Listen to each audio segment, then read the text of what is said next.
नमस्कार दोस्तों, OCA network में आपका स्वागत है। मैं हूं ओमकार चौधरी।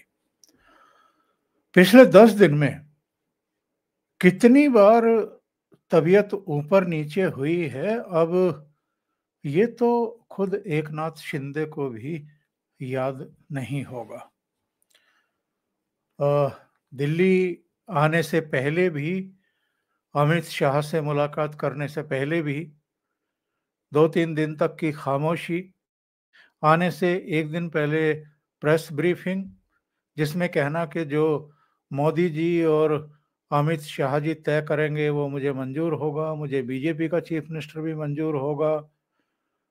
तमाम अ, तारीफें कि पिछले 2.5 साल के मेरे मुख्यमंत्री काल में दोनों नेता, प्रधानमंत्री भी और गृह मंत्री भी मजबूती से मेरे फैसलों के साथ खड़े रहे, मेरे साथ खड़े रहे।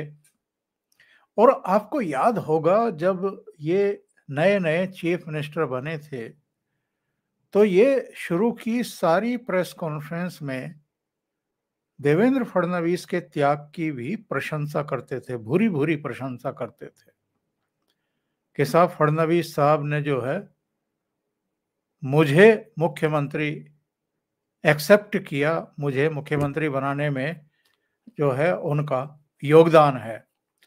यानी उनके प्रति थैंकफुल रहते थे।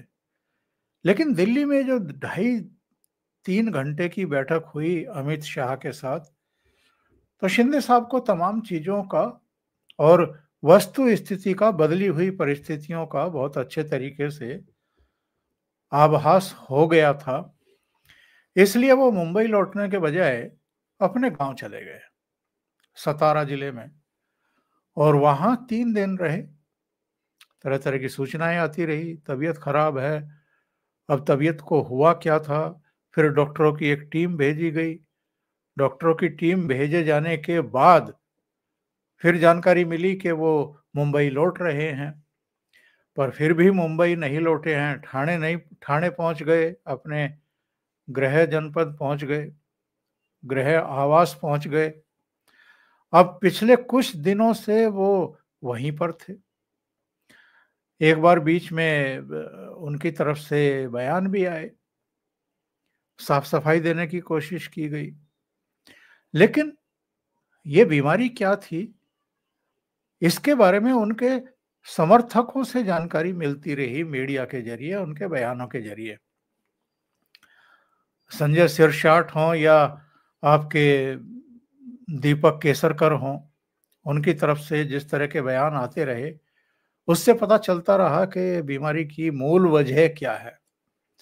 दीपक केसरकर का ये कहना कि साहब दिल्ली को उनका कद बरकरार रहे, इसका ख्याल रखना चाहिए। अब उनका कद कैसे बरकरार रहा जा सकता है? इंडियन एक्सप्रेस से बातचीत में एकनाथ शिंदे ने कहा कि महाराष्ट्र की जनता चाहती है कि मैं ही सीएम रहूं। अब ये तमाम तरह की जो बातें हैं, ये बड़ी अंतर विरोधी बातें हैं। एक तरफ आप प्रेस कॉन्फ्रेंस करके कहते हैं कि मुझे बीजेपी का भी चीफ मिनिस्टर मंजूर है, जो मोदी जी कहेंगे, जो अमित शाह कहेंगे, मुझे वो भी मंजूर है। और दूसरी तरफ आप इस तरह की प्रेशर टैक्टिस अपनाएं। चलो, राजनीति में और गठबंधन राजनीति में प्रेशर टैक्टिस भी समझ में आती है, लेकिन जनादेश की इस तरीके से अवहेलना कि 10 दिन तक कोई बैठक ही ना हो गठबंधन सहयोगियों की, और नेता ही चुनने में आप बाधा बन करके खड़े हो जाएं। लगातार आप कभी ये खबर दें कि साहब डॉक्टरों की टीम जा रही है, कभी कहें कि साहब उनको परेशानी है। पिछले 2.5 साल में हमने कभी सुना नहीं कि एकनाथ शिंदे इस तरीके से बीमार पड़े हैं। 10 दिन के लिए एक तरीके से वो बीमार ही हैं। लेकिन अभी-अभी सूचना मिल रही है कि साहब कल देवेंद्र फडणवीस के फ़ोन कॉल करने के बाद, इसके अलावा देवेंद्र फडणवीस के करीबी गिरीश महाजन ठाणे गए, उनसे मुलाकात की जाकर के, उनकी बीमारी के बारे में जानकारी हासिल की कि भई ऐसी क्या बीमारी है।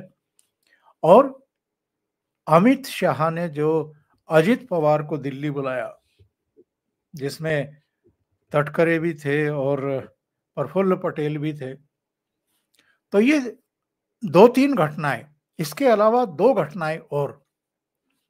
5 दिसंबर की शाम 5 बजे आजाद मैदान में शपथ विधि का ऐलान बीजेपी की तरफ से, और 2 पर्यवेक्षकों का भी ऐलान कि गुजरात के पूर्व मुख्यमंत्री विजय रूपाणी और केंद्रीय वित्त मंत्री निर्मला सीतारमन पर्यवेक्षक के रूप में मुंबई जा रहे हैं।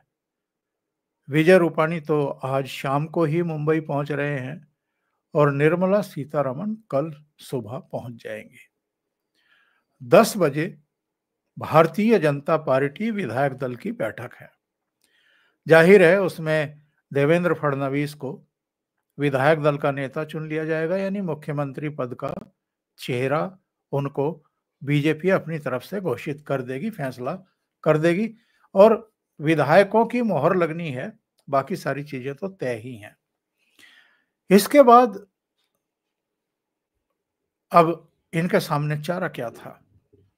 तो जानकारी मिल रही है कि एकनाथ शिंदे की तबीयत फिर से दुरुस्त हुई है, और ये भी जानकारी मिल रही है कि 3 बजे जो बैठक होने वाली है, और वो बैठक भी वर्षा में होगी, यानी मुख्यमंत्री के आधिकारिक सरकारी निवास स्थान पर होगी, जिसमें देवेंद्र फडणवीस भी होंगे, एकनाथ शिंदे तो होंगे ही, और अजित पवार भी होंगे। अजित पवार को दिल्ली बुला करके अमित शाह ने एक ऐसा संकेत दे दिया बिना कुछ कहे, और इसी को राजनीति कहा जाता है। इसी को राजनीति हम समझ सकते हैं कि आप कुछ ना कहें, बस ये बताएं कि आपके बिना भी सरकार बन सकती है, और हमने उस दिशा में अब कदम बढ़ा दिए हैं। तो हो क्या रहा था? किस लिए कोप भवन में थे एकनाथ शिंदे, और अब कोप भवन से बाहर निकल करके वो ठाणे से मुंबई क्यों पहुंच रहे हैं, और अब वर्षा पर महायुति की 10 दिन बाद बैठक क्यों हो रही है कोई औपचारिक, जिसमें विभागों को लेकर के, मंत्रालयों को लेकर के, शपथ समारोह में मेहमानों को लेकर के तमाम तरह की चर्चाएं होनी ही हैं। अगर एकनाथ शिंदे अभी भी स्वस्थ नहीं होते और ठाणे में ही रहते, तो भारतीय जनता पार्टी नेतृत्व ने तो संकेत दे दिए थे। हालांकि जो विश्लेषक हैं उनका कहना है कि भाई 5 दिसंबर तक चीजों को शायद टालना था, क्योंकि 5 दिसंबर का शाम का 5 बजे का कोई शुभ मुहूर्त बताया गया है। तो कम से कम मेरे जैसे जो राजनीतिक विद्यार्थी हैं, राजनीति के विद्यार्थी हैं, उनके गले से ये बातें उतरती नहीं हैं कि कोई स्क्रिप्ट नाटक इस तरह का भी हो सकता है, या डिले इस तरह का भी हो सकता है कि एकनाथ शिंदे पहले जाकर के सतारा के अपने गांव में लेट जाएं, 3 दिन वहां रहें, फिर 2 दिन जो हैं आकर के 2-3 दिन आकर के ठाणे में लगाएं, और अब जो है वो मीटिंग के लिए तैयार हों, और उसमें जो है सारी चीजें निकल निकल करके सामने आए कि साहब क्या होगा, कैसे होगा। और इस बीच जिस तरीके से दीपक केसर करके या इन लोगों के बयान आ रहे हैं,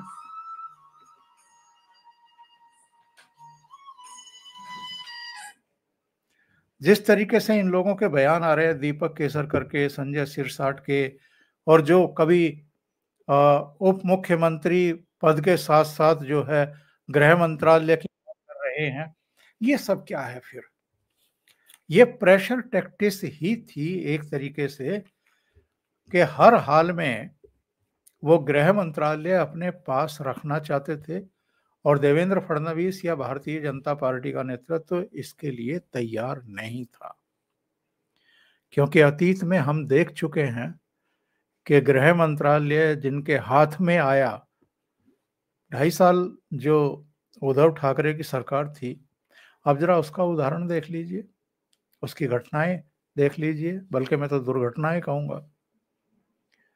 अनिल देशमुख जो शरद पवार की पार्टी से थे, उनको गृह मंत्रालय सौंपा गया था। क्या हुआ? खुला दुरुपयोग हुआ पुलिस का। और किस तरह के अपराध हो रहे थे उस समय। इसलिए वो सब चीजें ना हो। मैं ये नहीं कह रहा एकनाथ शिंदे के पास होम मिनिस्ट्री रहेगी तो वैसा ही होगा जैसा अनिल देशमुख ने किया, या शरद पवार की और उद्धव ठाकरे की नाक के नीचे होता रहा कि सचिन वाजे सैकड़ों करोड़ रुपए की वसूली करते रहे पब में, रेस्टोरेंट में और दूसरी जगहों पर जाकर के, और एंटीलिया के नीचे जो है वो जिलेटिन की छड़ें रख करके एक स्कॉर्पियो को खड़ा कर दिया और नीता अंबानी और मुकेश अंबानी से 5,000 करोड़ की फिरौती मांगी। जरूरी नहीं है कि ऐसी घटनाएं हो, लेकिन होम मिनिस्ट्री मुख्यमंत्री के पास ही रहती है आमतौर पर। ये अलग बात है कि एकनाथ शिंदे के मुख्यमंत्री रहते हुए वो देवेंद्र फडणवीस के पास थी। और ये भी इसलिए थी कि अगेन एक बैलेंस बना रहे, किसी तरह का कोई किसी को शिकवे शिकायत का मौका ना मिले।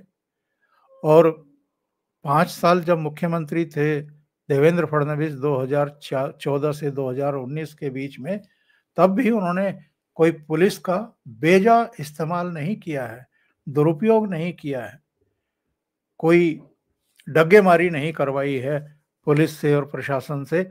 और वो एक बहुत आदर्श उनका मुख्यमंत्री काल माना जाता रहा है। तो अब खबर ये है, बैठक हो रही है 3 बजे, उसमें तीनों नेता शामिल हो रहे हैं। एकनाथ शिंदे भी, देवेंद्र फडणवीस भी, यानी मौजूदा मुख्यमंत्री भी और भावी मुख्यमंत्री भी, और भावी उप मुख्यमंत्री भी यानी अजित पवार भी। इसमें सारी चीजें तय होने वाली हैं।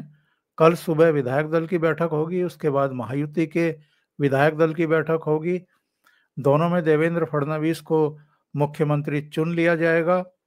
5 दिसंबर की शाम 5 बजे आजाद मैदान में शपथ विधि होगी, जिसमें प्रधानमंत्री नरेंद्र मोदी से लेकर के गृह मंत्री अमित शाह, तमाम केंद्रीय मंत्री, तमाम मुख्यमंत्री जो भारतीय जनता पार्टी के हैं और जो एनडीए के हैं, एक मेगा इवेंट की तरह इस शपथ विधि को करने का फैसला भारतीय जनता पार्टी नेतृत्व ने लिया है। क्योंकि ये बहुत बड़ी जीत है जो इस समय हम महाराष्ट्र में देख रहे हैं। जो जश्न का काल होना चाहिए था, वो एक तरीके से एकनाथ शिंदे की इस बीमारी ने उसको खामोशी में तब्दील करके रख दिया। लेकिन चलिए, देर आए दुरुस्त आए। अभी के लिए इतना ही। बहुत बहुत धन्यवाद। अगर आपको ये चैनल और इसके कंटेंट पसंद आ रहे हैं तो लाइक करें, कमेंट करें, वीडियो को शेयर भी करें। अभी तक अगर आपने ये चैनल सब्सक्राइब नहीं किया है तो सब्सक्राइब कर लें। साथ में लगे बेल आइकॉन को दबाना ना भूलें, ताकि आगे आने वाले वीडियो और उनके नोटिफिकेशन आप तक पहुंचते रहें। बहुत बहुत धन्यवाद। नमस्कार।